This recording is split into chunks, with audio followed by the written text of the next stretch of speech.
Salut les 20 joueuses et 20 joueurs, bienvenue dans cette 20 jeux de vidéo. Ici Swatch et aujourd'hui nous allons déguster Wild World. Wild World qui est un jeu en avant-première des scènes qui nous vient de Chili Fox Games qui ont fait des choses comme Fortune of Scandal Bay et Come Together. Un jeu réalisé par la famille Svensson, dont Eilif, Asmund Svensson et Viljar Obdal, illustré par Eirik Belaska. Et un jeu de 1 à 4 joueurs, d'une durée d'environ 35 minutes par joueur. Un très chouette jeu de pose d'ouvrier, un jeu où nous allons combattre des monstres et à mesure qu'on en battra, on va gagner des capacités asymétriques, on va gagner des points de victoire optionnels et des bonus immédiats. Et donc voilà un petit peu dans l'univers de Wild World, un jeu rempli de monstres mais un Eurogame. Nous allons commencer par un résumé, puis par l'explication complète des règles et nous allons terminer par la dégustation.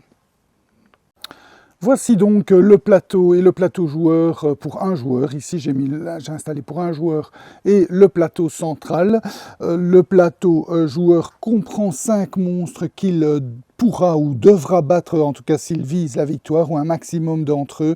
Ici, différents tableaux où il va pouvoir gagner des bonus. Et là, le plateau central avec de la pose d'ouvrier. Vous allez voir, vous voyez ici les emplacements de pose d'ouvrier, les différentes actions qu'il va pouvoir faire. Ce sont ces actions-là, principalement de la récolte de ressources et aller chercher des cartes qui vont remplir sa main, qui vont lui permettre de battre ces monstres. Le jeu se joue en 3 manches, 1, 2, 3. À l'issue de la 3e manche, le jeu est fini et quand se déroule une manche, à partir du premier joueur, le premier joueur va choisir une action, soit il va poser un de ses ouvriers sur un des emplacements, soit il va attaquer un monstre et en plus de ça, il pourra faire des actions gratuites. Donc quand il place son ouvrier sur un emplacement, vous voyez, il y a pas mal d'emplacements, il y en a 6 par couleur. En fait, l'emplacement de gauche est toujours gratuit. Le premier coûte 1 pièce et le deuxième 2 pièces, gratuit, 1 pièce, 2 pièces, etc. Et donc, c'est valable que pour 3 ou 4 joueurs. À 2 joueurs, il n'y a que ces 2 emplacements-là. Quand on se met sur le deuxième et qu'on paye 1 pièce, on paye 1 pièce au premier joueur. Et quand on se met sur le troisième, on paye 2 pièces, on paye 1 pièce au deuxième et 1 pièce au premier joueur ou joueuse. Ensuite, on exécute l'action. On exécute une des 2 actions principales qui se trouvent là, qui consiste principalement à gagner des ressources ici, à débloquer certains endroits de votre plateau personnel, gagner des sous, gagner des choses qui sont indispensables pour pouvoir battre les monstres, piocher des cartes, avancer son marqueur potion qui va vous permettre également de battre des monstres. Quand on fait donc une de ces 2 actions-là, ici, si on se met ici, c'est une de ces 2 actions-là. À chaque manche, on va tourner ceci, donc les combinaisons seront différentes. Ça peut être comme ça, par exemple. Ensuite, on va pouvoir, si on veut, donc si on se met ici, prendre la carte qui est là, si on se met ici, prendre celle-là. Il faut avoir les conditions. Les conditions, c'est se défausser de 4 pièces ou 3 pièces pour ce monstre-là et d'avoir 5 icônes bleues et là 3 icônes bleues. Les icônes, on les compte ici. Donc ici, vous voyez, j'ai 2 icônes bleues, 3 icônes vertes, 3 jaunes, 2 bleus clairs et 3 mauves. Donc ces cartes-là, à l'heure actuelle, je ne sais pas les acheter, bien qu'il y a une ressource joker qui est ici, les cristaux. Si je peux dépenser un cristal par icône qu'il me manque, ou même par pièce, ce qui est cher payé, mais par icône, ça peut être intéressant, bien que pour acheter des cartes, vous allez voir qu'il sera essentiellement grâce à vos icônes que vous y arriverez. Donc, vous pouvez optionnellement acheter la carte qui se trouve en face de l'endroit où vous avez placé votre ouvrier, à condition de dépenser les sous et d'avoir le nombre d'icônes. Et en plus, vous pouvez, si vous avez pris une carte, bénéficier de son bonus ici, avancé le long de votre piste de potions ici. Donc ça, c'est la première action qu'on peut faire. On place son ouvrier, on gagne une des 2 grosses ressources qui se trouvent au centre et ensuite on peut prendre une carte si on paye les sous et on a le nombre d'icônes. Enfin, ça c'est la première action qu'on peut faire. La deuxième action qu'on peut faire, c'est attaquer un de ces monstres. Pour attaquer un de ces monstres, il faut jouer de sa main une carte monstre. Donc par exemple, bon, imaginons, ceci c'est pour bloquer. Donc on ne peut pas attaquer ce monstre tant qu'il est bloqué, et là pour le moment il est bloqué. Donc pour le débloquer, ça sera cette action-là qui permet d'enlever ça et de garder le cristal dans son stock, donc d'avoir une ressource supplémentaire. Et à ce moment-là, je peux aussi attaquer ce monstre-là. Pour attaquer ce monstre-là, je dois avoir soit des forces mauves, soit des forces vertes. Donc je vais jouer un monstre de ma main avec 4 verts. Ici, vous voyez qu'il m'en faut 17, donc il m'en manque encore 13. Imaginons que je suis ici au maximum. Je peux dépenser aussi... Donc vous voyez que pour attaquer, j'ai besoin d'une force d'attaque qui est cette force-là. Je peux dépenser des potions. Donc imaginons ici, j'en dépense 6, ça fait 4 plus 6, 10. Il m'en manque encore 7. Si j'ai 7 cristaux, hop, je bats le monstre. Une fois que je bats le monstre, je gagne son pouvoir. Ici, je reçois un ouvrier supplémentaire et j'ai des points de victoire à la fin du jeu, des points de victoire conditionnels. Ici, je gagne 1 point par carte mauve, des cartes comme ça que j'aurais joué un petit peu n'importe où sur mon plateau personnel. Et donc vous voyez que les monstres ici, ils sont piochés parmi un stock de monstres. Donc chaque joueur a un plateau personnel d'une certaine couleur. Il y en a 5. Il y a 5 plateaux différents. Ces plateaux sont asymétriques, c'est-à-dire qu'il y a une face symétrique et puis la face B c'est asymétrique. Ce sont les bonus, essentiellement les bonus ici qui vont différer d'un plateau à un autre. En plus, chaque plateau a un deck de cartes monstres spécifique et on va tirer au semi-hasard des cartes monstres pour chaque partie. Donc les bonus que les cartes monstres vont apporter seront chaque fois différents. Il y aura toujours un bonus permanent, vous voyez ici, un bonus immédiat et 2 bonus de points de victoire conditionnels en fin de partie, en sachant que le dernier est toujours le même, il rapporte 25 points de victoire. Donc c'est le plus puisque celui-ci vaut 14 points, 10 points, 13 points et 11 points, c'est ça, 10, 11, 10 points de victoire, 5 points de victoire et 25 points de victoire pour celui-là. Donc voilà, quand on bat un monstre, eh bien on a ces bénéfices ici, un ouvrier, là on peut augmenter sur son chaudron, ici le chaudron qui va permettre d'avoir une valeur minimum plus élevée de potions. Là j'ai mon pouvoir permanent, ici chaque fois que je choisis l'action du centre, je reçois 2 pièces, en sachant que chaque fois que je choisis l'action du centre, je dois payer une pièce. Donc ici c'est un pouvoir qui peut me rapporter 1 point, 1 sou à chaque action si je choisis chaque fois l'action du centre. Donc voilà, le type de bénéfice qui est là, le type d'avantage qui va vous donner un petit axe stratégique, bien que le fondement c'est de battre un maximum de monstres jusqu'à la fin du jeu et de glisser des cartes ici au-dessus, parce qu'on a aussi pas mal de choix dans les actions libres. Donc à son tour, on peut faire 3 actions libres autant de fois qu'on veut. On peut prendre des cartes de sa main et les mettre sur la gauche ici, donc pour augmenter le nombre d'icônes. On peut aussi les glisser en bas comme ça sur une de ces colonnes libres, hein, donc pas où j'ai auparavant libéré les cristaux et gagner le bonus qui se trouve en dessous. Attention, chaque colonne doit avoir une seule couleur de carte et chaque colonne différente doit avoir une couleur de carte différente.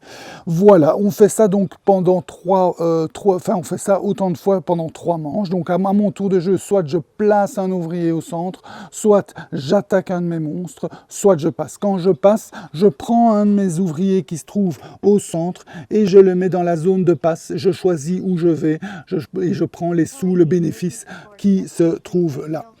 Quand je passe, je prends un de mes ouvriers qui se trouve ici et je le place sur une des zones de passe et je reçois son bénéfice. À la fin donc si revient mon tour et que les autres continuent à jouer, je peux prendre un autre ouvrier, aller dans la zone de passe et recevoir un bénéfice.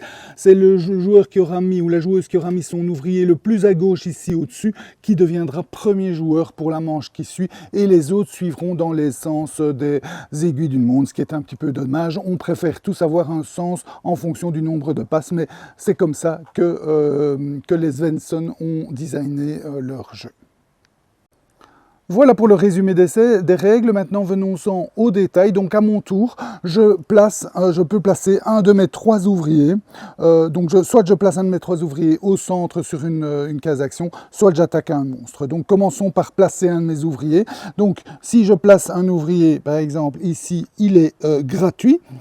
si je le place là, ben, je dois payer une pièce au joueur qui est là, et là 2 pièces, une à celui-là et une à celui-là. Ensuite, je prends un des 2 bénéfices. Ici, ce bénéfice-là, ça veut dire débloquer un emplacement de son plateau personnel. Donc je peux débloquer ceci, ce qui me permettra d'attaquer ce monstre par après. Je peux aussi débloquer ceci, ce qui me permettra de glisser des cartes ici. Tant que ce n'est pas débloqué, je ne peux pas glisser. Et en plus, eh bien, je gagne une ressource ici qui est le cristal. Le cristal, chaque cristal peut remplacer, il est marqué quelque part ici, voilà, chaque cristal peut remplacer de l'or, ou peut servir à prendre une carte monstre ou même à attaquer. Donc le cristal est assez intéressant. Donc débloquer vous fait gagner un cristal en plus de débloquer un endroit. Là, ben, je gagne 7 sous. Là, je gagne un petit truc comme ça qui me permettra de booster la valeur de mon monstre qui attaque. Je vais vous le montrer avec ceci par exemple. Quand j'attaque avec ce monstre-là, eh bien, j'ai une force de 5, il me reste 8. Si je lui mets, vous voyez qu'il a un emplacement pour mettre cette espèce de corail. Si je mets le corail là, eh bien, sa force a plus 5. Il est marqué ici, plus 5. Je ne sais pas si vous le voyez, mais c'est un peu trouble, mais c'est plus 5. Donc, 5 plus 5, ça fait 10. Il m'en manque plus que 3. Il suffisait que je sois ici. Et hop, ça fait 3 en plus. Et j'ai battu mon monstre. Donc, les coraux sont intéressants pour aller battre les monstres. Ça, c'est piocher une carte dans une des pioches. Je choisis n'importe laquelle des pioches et je prends la carte au hasard.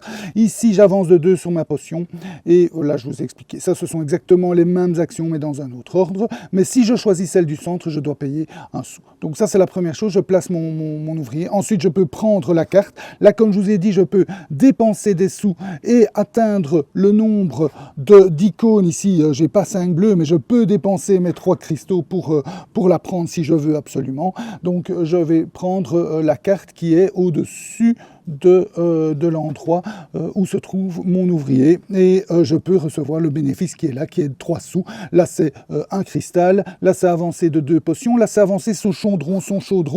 Il pousse, hein, il pousse en même temps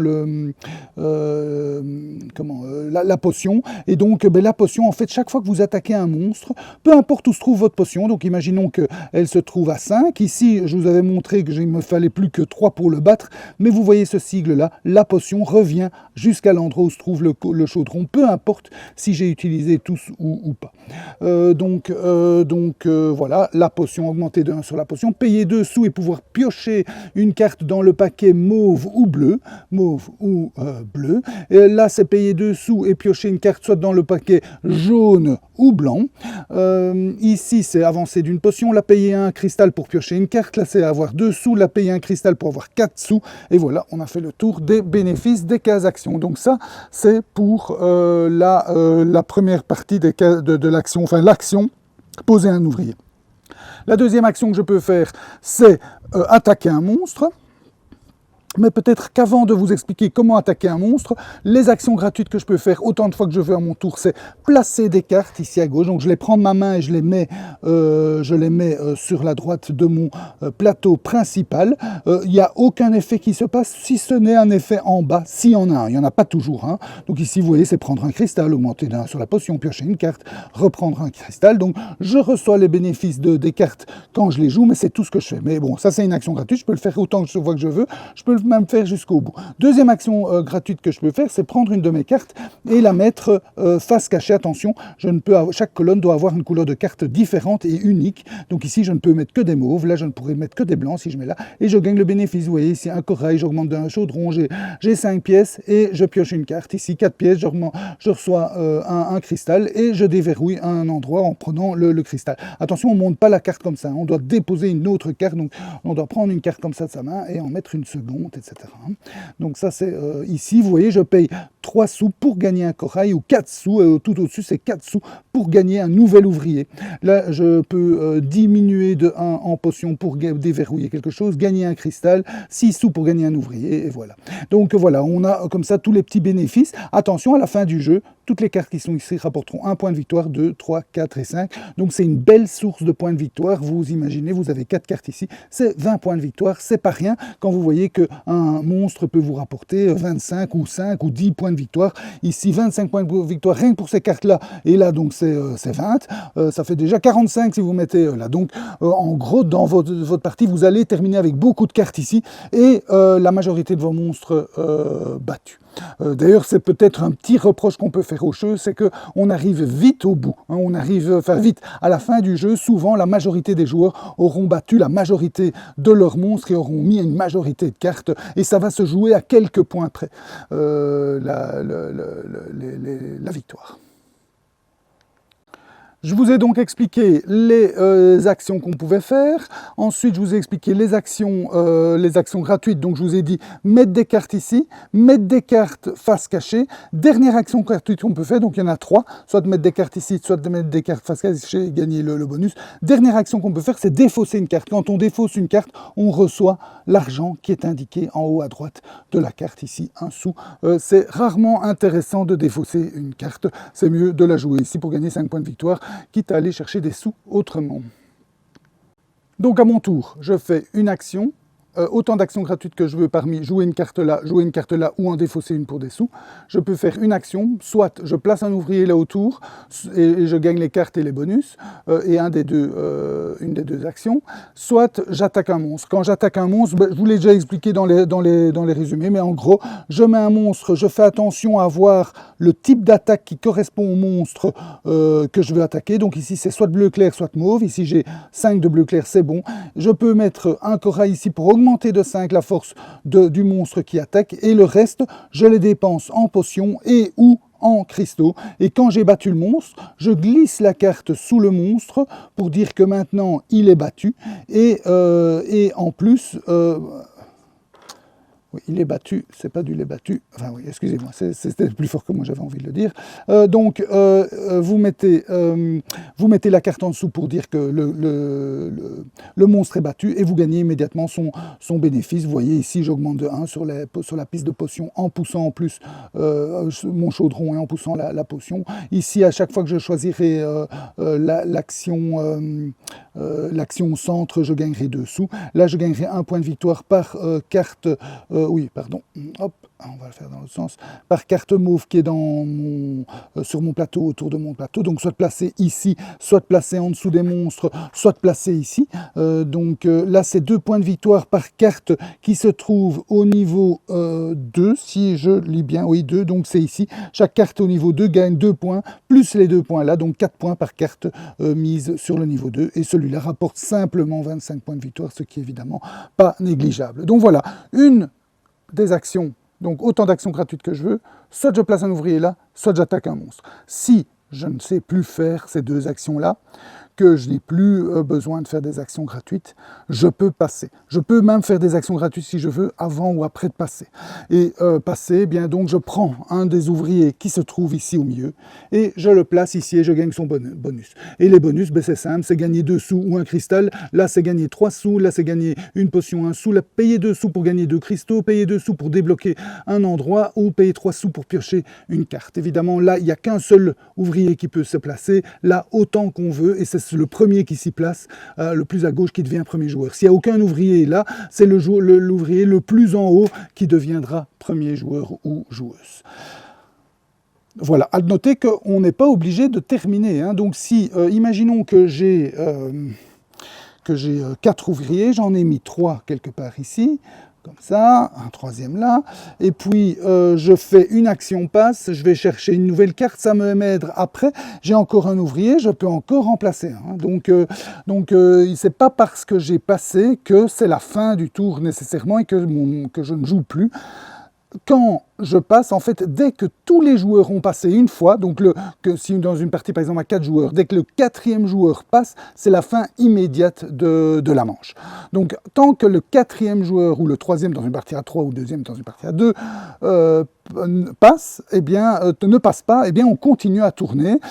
Attention, passer, ça veut dire prendre son ouvrier du centre et le mettre là, donc c'est pas de sa réserve personnelle, c'est du centre, et le mettre là, et donc ça peut vous permettre, des fois vous débloquer, on a vu ça dans nos parties, des fois on se débloque grâce à passant, en prenant un petit risque, parce que si tout le monde passe, ben on aura terminé son tour aussi. Donc voilà, ça c'est Ça, ce sont les actions. Donc, soit je mets mon ouvrier au centre, soit j'attaque un monstre, soit je passe. Ça, c'est les 3 actions que je peux faire. Et entre ces 3 actions, je peux chaque fois faire autant d'actions gratuites que je veux faire. Mettre une carte ici, mettre une carte là, ou défausser une carte pour l'argent. Quand tout le monde a passé, c'est la fin de la manche. À la fin de la manche, qu'est-ce qu'on fait? On tourne la rondelle là, on récupère ses ouvriers. Et on est reparti pour une nouvelle manche. À la fin de la manche qui se termine, on compte les points de victoire. On va compter les points de victoire des monstres qu'on a vaincus. On va compter les points de victoire des cartes qu'on aura placées en dessous en fonction de chaque colonne. L'endroit où se trouve la potion, c'est des points de victoire. Donc ici, si je suis à 4, ça fait 4 points de victoire, plus 3, ça fait 7 points de victoire. Les cartes qu'on a mis ici ont des points de victoire. Vous voyez, 0, 1, 2, c'est des points de victoire. Par 5 or ou par 5 cristaux ou une combinaison des deux, c'est un point de victoire. Chaque corail vaut un point de victoire. Et vous avez aussi les points de victoire optionnels que vous gagnez par les monstres verts que vous avez, qui ont un petit carré vert que vous avez vaincu. Et vous y êtes pour la totalité de vos points de victoire à la fin du jeu. Et voilà, c'était la dégustation de Wild World, donc un jeu assez simple finalement, qui consiste essentiellement à aller chercher des ressources, de l'or, des cristaux, des coraux, des cartes, débloquer des endroits, monter sur sa piste de potions, donc essentiellement aller chercher les ressources qui vous sont nécessaires pour battre les monstres. Décidez aussi dans quel ordre vous voulez battre vos monstres, parce qu'évidemment, une fois que vous avez battu un monstre, vous bénéficiez de son bénéfice permanent ou immédiat. Donc les monstres qui vous rapportent des points de victoire, eux, vous donnent un ouvrier supplémentaire, ce qui n'est pas rien.